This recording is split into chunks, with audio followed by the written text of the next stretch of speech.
How moral are you today? I'm not here to judge. Well, actually, I am. I quite like judging. Every Monday, we have a section called Moral Maze. We talk about issues of life and sexuality and censorship and all that sort of thing. Fun.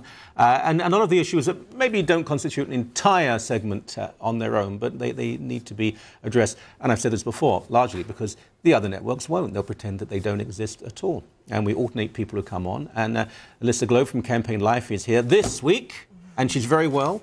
And let's begin with my MPP, Cheri DiNovo, in Park High Park. I rather like her. She used to be a United Church minister, so, you know, she doesn't believe in God or Christianity or anything. No, she's a nice enough woman, but this is censorship. She's trying to, have someone silenced because they disagree with her?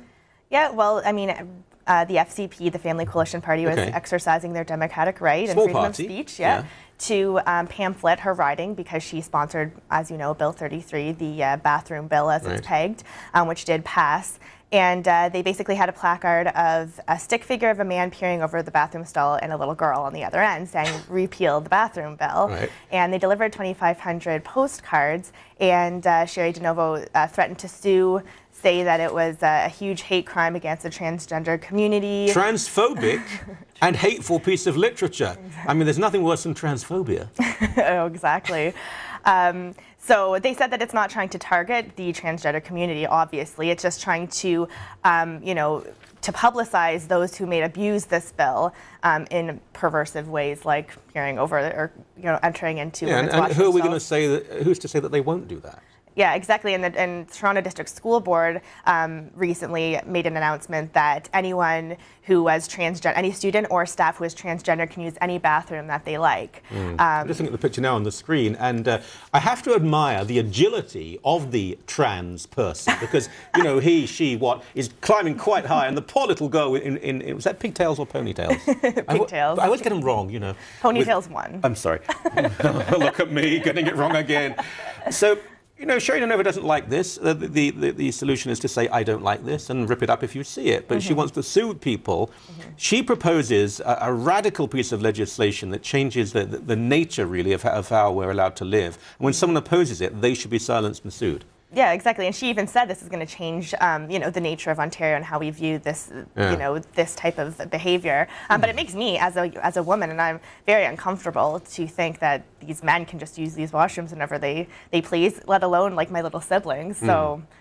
You know. And you can't challenge because you can imagine someone, you know, people running a pub or a restaurant, the last thing you want to do is get into some legal difficulties. They're barely making a living. If they say to a guy, you know, a heavily bearded guy, excuse me, that's a woman's washroom. If he says, I'm a woman, if they say, no, you're not, they could be in real trouble because it's not, surgery is not even the issue now. It's what do you feel? I feel like a woman today. It doesn't matter how you're born, it's how you feel. That's exactly what it says. I often feel like a bacon sandwich, which is rather problematic in a way.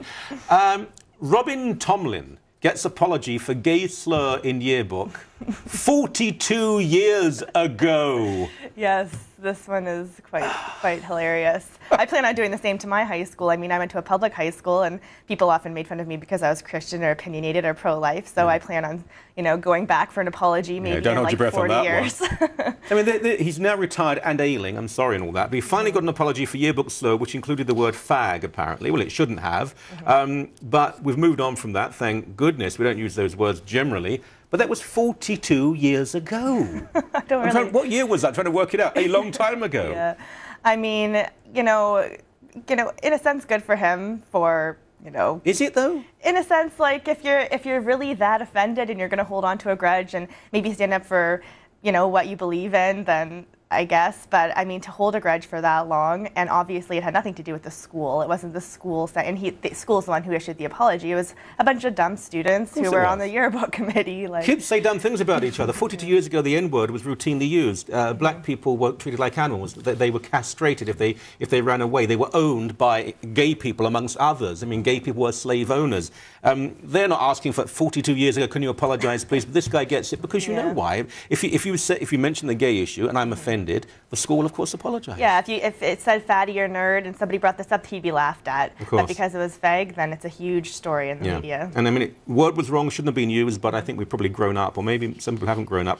Allowing assisted suicide too risky, says the federal government. My golly, a good decision here. I know. When I was reading it, I was applying everything that the federal government was saying to abortion, and it made all sense. But basically what they're saying is that they're making an appeal on the BC Supreme Court decision, saying that it was already decided in the Rodriguez case to not allow physician-assisted suicide. Obviously, you know, if you do allow it, then elderly who might be coerced or depressed might make the wrong decision. They cited the Oregon case, I believe, where 46% of people who are going to be to undergo physician-assisted suicide retracted that because of pain-relieving medicine or other reasons. So, yeah, this is a good decision for the federal government to do, to appeal this case. And I mean, this was decided even, you know, in 2010 when Francine Lalonde brought up her bill, and it got completely slaughtered. Hey, what is it with her? Why is she obsessed with killing elderly and people?